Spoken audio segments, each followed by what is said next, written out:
నమస్కారం అండి. మరి అనేక వేదికల మీద చక్కటి సాహిత్యాన్ని అందించడమే కాకుండా సభలు నిర్వహిస్తూ అనేక ప్రసంగాలు ప్రవచనాలను అందిస్తున్నటువంటి శిరీష గారికి ప్రత్యేకమైనటువంటి ధన్యవాదాలు సార్. మరి కాకినాడ పట్టణంలో అనేక సాహిత్య కార్యక్రమంలో పాల్గొనడమే కాకుండా ఎంతో మందికి స్ఫూర్తి నింపుతున్నటువంటి శిరీష గారిని ఎలా కలుసుకోవడం చాలా అదృష్టంగా భావిస్తున్నాను సార్. శుభాభినందనలు. ముఖ్యంగా మరి సాహిత్యం మీద ఎక్కువ మక్కువతో అనేక ప్రక్రియల్లో అంటే వృత్తిరీత్యా డాక్టర్ అయినప్పటికీ ప్రవృత్తి రీత్యా సాహిత్యం పట్ల ఆయనకు ఉండేటువంటి అభిమానం, ఆయనకు ఉండేటువంటి అభిలాష మరి ఎంతో గర్వించదగినది, ఎంతోమందికి ఆదర్శప్రాయమైనది, మార్గదర్శకమైనటువంటి అలాంటి విధానంలో ఈ ఒక సాహితీవేత్తగా అనేక వేదికల మీద తమ యొక్క అభిప్రాయాలను పంచుకుంటున్నటువంటి మీకు హృదయపూర్వక ధన్యవాదాలు సార్. ధన్యవాదాలు. అందరికీ కూడా నమస్కారం, సహృదయాభినందనలు. ఈరోజు ఒక ముఖ్యమైనటువంటి విషయాన్ని చర్చించడం కోసం ఇవాళ ఈ కార్యక్రమంలో కలుసుకోవడం జరిగింది. ఏంటంటే అసలు కథా సాహిత్యం అంటే ఏంటి, ఈ కథలు సమాజాన్ని ఎలా జాగృతం చేస్తాయి, ఈ కథా సాహిత్యం ద్వారా సామాజికమైనటువంటి మార్పును మనం ఏ విధంగా తీసుకురావచ్చు అనేటువంటి విషయం మీద మరి శిరీష గారితో చర్చించడం కోసం ఈ కార్యక్రమాన్ని ఏర్పాటు చేయడం జరిగింది. అయ్యా నమస్కారం అండి. నమస్కారం. అసలు కథ అంటే కథా సాహిత్యం సమాజానికి ఎంత ఉపయోగపడుతుంది? కథ అన్నది చాలా చాలా పురాతనమైంది. మన సనాతన ధర్మం ఎంత పురాతనమైందో కథ చెప్పడం, అమ్మమ్మ కథలు, తాతయ్య కథలు, ఇలాగా అనగనగా కథలు. ఈ అనగనగా నుంచి ఎప్పటి నుంచి ఉందంటే అనగనగా నుంచి ఇప్పుడు నేను మన కోనసీమ కథ గురించి చెప్పాలంటే అమలాపురం కథలు అన్నమాట. అనగనగా నుంచి అమలాపురం దాకా. అదే కాదు, ఇంకా చెప్పాలంటే కథలు నిత్య నూతనంగా మనకి అనునిత్యం జరిగేటువంటి ఒక సంఘటన ఆధారంగా కానీ, ఒక సందర్భాన్ని చేసుకుని, ఒక సన్నివేశాన్ని కానీ, దాంట్లో ఉన్నటువంటి ఆ మనస్తత్వం, జీవనతత్వం, ఈ రెండింటిని సమన్వయం చేస్తూ కథాతత్వం ఏమిటి ఉంటుంది. అది ఎక్కడి నుంచో రాదు, మనలోంచే రావాలి.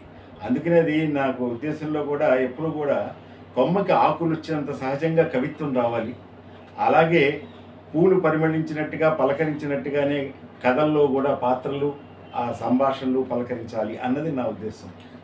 మీ యొక్క రచనలు చూస్తున్నాం కదండి, చాలా అద్భుతమైన పదప్రయోగం జరుగుతుందండి. చాలా అద్భుతమైన పదాలు వేస్తూ ఉంటారు. ఆ పదాలు ప్రాస కోసం కాకపోయినా అందులో లోతైనటువంటి అర్థంతో చాలా రసరమ్యంగా, రసరంజసంగా మరి శిరీష గారి యొక్క రచనలు ఉంటాయి సార్. ఇప్పుడు ముఖ్యంగా రావడానికి కారణం ఏంటంటే అది ఎప్పుడు కూడా సహజంగా రావాలి. ఎందుకంటే హైకు కవిగా మేము చెప్తాం అన్నమాట, పిల్లల్ని, ప్రకృతిని, ఆ బాల్య నైజాల్ని, జ్ఞాపకాల్ని ప్రేమించలేనివాడు హైకు కవి కాలేడు, అనుభూతి కవి కాలేడు. కనుక అనుభూతి, అనుభవం ఈ రెండిటికి కవితకైనా కథకైనా చాలా ముఖ్యం. అయితే కథలో ముఖ్యంగా ఏంటంటే ఒక శిల్పం, శైలి, ఒక కథన్ రీతి, ఇవన్నీ ఉంటాయి. కవిత్వానికైనా శిల్పం ఉండాలి, కానీ అందులో ముఖ్యంగా ఏంటంటే ఆ వర్ణన తీసుకెళ్ళిపోతుంది. భాష అన్నది కూడా అది సహజంగా రావాలి. ఇందాక చెప్పినట్టుగా కొమ్మకి ఆకులు వచ్చినంత. అందుకే శిరీష తోచింది తోచినట్టుగా, పూచింది పూచినట్టుగా ఇవ్వడానికే ప్రయత్నిస్తారు తప్ప ప్రత్యేకంగా అది అందరూ అంటూ ఉంటారు ఏదో భాష డాక్టర్ అంటే డాక్టరేట్ ఏమో కాదు, నేను ప్రకృతి వైద్యంగాను అలాగే మెడికల్ ఫీల్డ్లో ఒక 40 ఏళ్ళ పైగా అబార్ట్ లాంటి మల్టీనేషనల్ త్రాలో మల్టీ స్పెషాలిటీగా పనిచేసిన వాడిని, రిటైర్ అయిన వాడిని కనుక. కానీ విచిత్రం ఏంటంటే అది సాహిత్యం మీద ఉన్నటువంటి వృత్తి కంటే కూడా ప్రవృత్తి రీత్యా. వృత్తి రీత్యా అయితే పొద్దు నుంచి సాయంత్రం దాకా మేము మందులు కానీ రోగాలు కానీ అన్నీ ఆంగ్లంలోనే ఉంటుంది. కానీ ఇక్కడ తెలుగు అందరూ అదే అంటాం, పిఠాపురంలో పుట్టాం, ఆ చెట్ట పుట్టిన చివరి కొమ్మ అన్నట్టుగా మాకేదో రావడం. ఎందుకంటే పండిత పుత్ర అనేదో అనిపించుకోకుండా ఆ వేదుల వంశంలో పుట్టాం కనుక అందులో పిఠాపురం నుంచి వచ్చిన చివురు కనుక ఆ మొక్కు అలా రావడం. ఎందుకంటే ఇప్పుడు నాకు 67 అయితే శిరీషగా నాకు 52 ఏళ్ళు. అందుకని శిరీష కంటే అందుకని ఇప్పుడు ఎక్కువ మంది 52 ఏళ్ళు శిరీష్ ఉంటారు. అప్పట్లో మొదటి కవిత భారత్ అయితే 72లో, మొదటి కథ పడ్డం చందమామలో వచ్చింది. అది పిల్లల కథ అయినా దాన్ని నేను పిఠాపురం రోడ్డు కథల సంపుటి ఇటీవల మన వంగూరి వాళ్ళ దాంట్లో కూడా ఆవిష్కరణ అయింది. ఒక విషయం సార్, ఇప్పుడు ఏంటంటే సాధారణంగా కథ అనేది అన్ని ప్రాంతాల వాళ్ళకు చెందింది ఉంటుంది. అంటే అన్ని ప్రాంతాలు ప్రజలు ఉంటారు, ఆ ప్రజల యొక్క జీవితాన్ని కథలో ప్రతిబింబిస్తూ ఉంటాయి. అలాంటప్పుడు మీరు ఒక ప్రాంతం పేరు తీసుకొని మీరు కోనసీమ కథలు, మన కోనసీమ కథలు అని పేరు పెట్టాలని ఎందుకు అనిపించింది సార్ మీకు? చాలా మంచి ప్రశ్న. ఎందుకంటే కథ సమాజానికి సంబంధించింది. సమాజానికి ప్రతిబింబమే సాహిత్యం అంటాం. అలాగే సమాజ హితం కోరేది కూడా సాహిత్యం, సాహిత్యస్య అన్నట్టు. అది కథలోనే అవ్వచ్చు, కవితలో అవ్వచ్చు, మరే ప్రక్రియ. కవిత్వంలో అన్ని ప్రక్రియలు, మొత్తం అన్ని ప్రక్రియలను కూడా ఉన్నట్టు నా సంపుటంలో ఇంచుమించు 50 వరకు. అయితే ఇటీవల కథల్లో నాకు ఇదివరకు గతంలో శిరీష్ కథలు ఉంది, స్టెబిలిటీ ఉంది, మూడోది కింద పిఠాపురం రోడ్డు కథలు కూడా రావడం జరిగింది. అయితే ఈ మన కోనసీమ కథ మనం మన కోసమే కాకుండా సమాజం కోసం ఏం చేయగలం, ఎన్నో సంకలనాలు, సంపాదకత్వం, సంపాదన లేని సంపాదకుడిగా ఒక 5-6 పత్రికలకు సంపాదకుడిగా ఉన్నాం. సంపాదన లేని సంపాదకత్వం, వేదగాయత్రి వాణి అని, హెల్త్ టాక్ బైలింగ్వల్ 2 లాంగ్వేజ్లో వస్తుంది. మొత్తం అంతా ఢిల్లీ, క్యారెకల్, చెన్నై అన్ని చోట్ల వెళ్తుంది. యానా నుంచి వస్తుంది. మనకి అదొక ప్రత్యేకత. నేను ఎడిటింగ్ చేయడమే.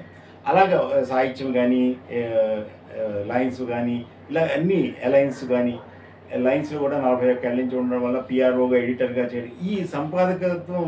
ఇదే కాకుండా సాహిత్య పత్రికలు కదలిక, మన కాకినాడ పిఆర్ కళాశాల విద్యార్థిగా ఉన్నప్పుడే కదలిక పత్రికని తీసుకొచ్చి దాన్ని నిజామాబాద్ వరకు కూడా తీసుకెళ్ళడం, తొలి రచయితల స్వదస్తూరి సంచిక తొలిగా ప్రపంచ తెలుగు సభల్లో కూడా దాన్ని పరిచయం చేయడం జరిగింది. అలాగా నాకు ఒక సమ్మేళనం కింద, ఒక సంకలనంగా తీసుకురావడంలో ఒక ప్రయోజనం ఉంటుందేమో అనిపించి, దానికి కోనసీమని ఎందుకు అంటే ఆకున్న సీమ. అది కోనసీమ అనగానే మనకి కొబ్బరాకుల గలగల వినిపిస్తుంది, గోదావరి గలగల పక్కన పచ్చదనాల యొక్క కళకళ వినిపిస్తుంది, ప్రకృతి కళలు ఉంటాయి.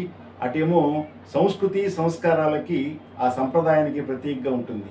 అందుకని మమకారం కనిపిస్తుంది, కాస్త వెటకారం ఉంటుంది గోదావరి కోనసీమలో. ముఖ్యంగా మాటలో ఆ మాట మన్నన ఉండడమే కాకుండా ముఖ్యమైనటువంటి ఆ సంస్కృతి సంప్రదాయమైనటువంటి ఆ వన్నెలు ఏదైతే ఉందో అది ఆకున్న సీమగా కోనసీమకు ఉంటుంది.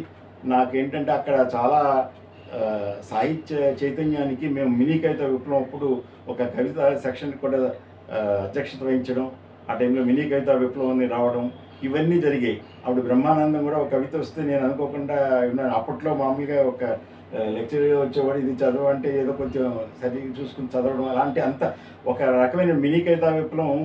ఈ ప్రదర్శన కాళోజీ తోటి కూడా పెట్టడం, అలిశెట్టి ప్రభాకర్, ఇవన్నీ కూడా చాలా పెద్దగా ఉండే. అదేపల్లి రామారావు, మేమంతా సంస్కృత సమాఖ్యకి నేను రాష్ట్ర ఉపాధ్యక్షుడిగా చేశాను. ఇక్కడ మన తూర్పుగోదావరి జిల్లా ప్రధాన కార్యదర్శిగా ఉండడం, పృథ్వీతో కలిసి ఎన్నో సంకలనాలు వేయడం, విశేష సంచికలు, మహాసభలు నిర్వహించడం, ఒకే రోజు విభిన్న వేదికలు అన్నమాట. చాలా జ్వాలాముఖి లాంటి వాళ్ళు, కోవిల్ సంపత్ కుమార్ గారు, చిరంజీవి కుమార్ గారు,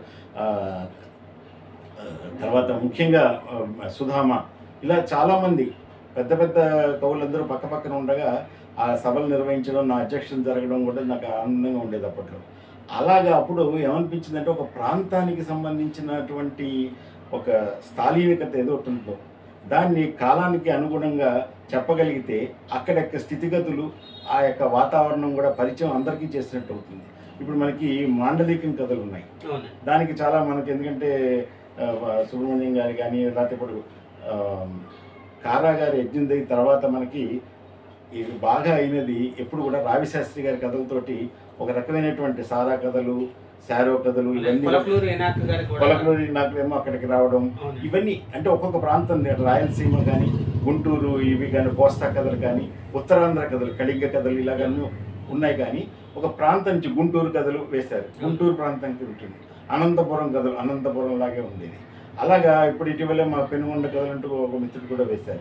ఇలా ఒక్కొక్క ప్రాంతం వేసుకుంటారు, కానీ ఒక సమైక్యంగా ఉండేటువంటి ఒక కోనసీమ ప్రాంతం అనేప్పటికీ ఒక పవిత్రత, ఒక ప్రకృతి రమణీయత, ఇవన్నీ కనిపించి అక్కడెక్క స్థితిగతులు, వాళ్ళ యొక్క నైజాలు, మనస్తత్వాలతోటి, సంభాషణలతోటి ఒక కథ వస్తే బాగుంటుంది అని అనుకుంటాం. చాలామంది ఒక అపోహ ఏంటంటే, చంద్రశేఖర్ గారు, కథలు కోనసీమ వాళ్ళు బాగా చెప్తారు, మాటలు కూడా బాగా మాట్లాడతారు, కానీ బాగా మంచి కథలు రాయలేరు అని ఒక అపోహ ఉండేది. దాన్ని కూడా పోగొట్టాలని. విచిత్రం ఏంటంటే అది నా కోసం వదిలేరేమో. ఇప్పటి వరకు కోనసీమ పేరుతోటి ఎన్నో విడివిడిగా కవితా సంపుటులు వచ్చాయి, గేయాలు వచ్చాయి, విడిగా వాళ్ళ కోనసీమ వాళ్ళ కథలు సంపుటి కింద వచ్చాయి. ఇప్పుడు వెన్నెల్లో కోనసీమ అని సోమసుందర్ గారు వేస్తున్నారు, అలాగే కోనసీమ కథలన్నీ వేశారు. మన రాధిక గారు, కస్తూరి రాధిక గారు కూడా కోనసీమ టు కొలంబియా అంటూ అలా కథలు వేశారు, కవిత్వం రాశారు. మరో ప్రశ్న అండి, ఇప్పుడు కోనసీమ ఒక మాండలికం, వాళ్ళ యొక్క ఆ యాస అంతా కూడా జనాలకు తెలియదు. ఎందుకంటే రాయలసీమ ప్రాంతం నుంచి కొన్ని కథలు వచ్చాయి, ఉత్తరాంధ్ర నుంచి కొన్ని కథలు వచ్చాయి, అలాగే కోనసీమ యొక్క మాండలికాన్ని కూడా ఇందులో చెప్పించిస్తే బాగుంటుంది అనేటువంటి ఆలోచన చాలా గొప్పగా ఉందండి. మరో ప్రశ్న ఏంటంటే, ఇప్పుడు సంకలనం అనగానే అనేక మంది రచయితలు రాసినటువంటి ఆ యొక్క కథలను తీసుకొచ్చి మీరు సంకలనం చేశారు. అయితే సంకలనం చేయడానికి ముందు వారిని మీరు ఒప్పించారా, లేకపోతే వారు మిమ్మల్ని అడిగారా? ఇప్పుడు ఇది విచిత్రం ఏంటంటే, ఇది నేను అనుకోకుండా ఈ కోనసీమ వేయలేదు అని వేయాలంటే ఒక 9 ఏళ్ల నుంచి అనుకుంటున్నటువంటి ఒక బృహత్ పథకం. ద్వానా శాస్త్రి అని మిత్రుడు ఉండేవాడు మాకు. ఇక్కడికి వచ్చినప్పుడు కూడా నా ఆధ్వర్యంలో కూడా చాలా సభలు జరిగేవి. ఎంతో మంచి మిత్రుడు. ఇంటికి కూడా వచ్చి ఇక్కడ ఆశ్రమ సేవలో కూడా ఆయన పోయి ఒక ఏడాది ముందు ఎంతో కరోనా టైం ముందుకి ఒక మీటింగ్ కూడా కండక్ట్ చేసినప్పుడు నా అధ్యక్షత జరిగింది. అప్పుడు కూడా ఈ కోనసీమ రచనలు వస్తే బాగుంటుంది, కవిత్వం వేయడం ఒక ఎత్తు, కథలు ఇప్పటివరకు ఎవరు రాలేదు అన్న విషయాన్ని నేను చెప్తే తప్పకుండా నేను సహకరిస్తాను అన్నారు. అలాగే మరో మిత్రుడు పైడిపాల, మంచి కథకుడు. ఎందుకంటే జగ్గయ్య మీద కానీ ఆత్రేయ మీద కానీ అథారిటివ్గా ఎన్నో పరిశోధన కథలు రాసి అలాగే వ్యాసాలు రాసినటువంటి ఒక విశిష్టమైనటువంటి కథకుడు.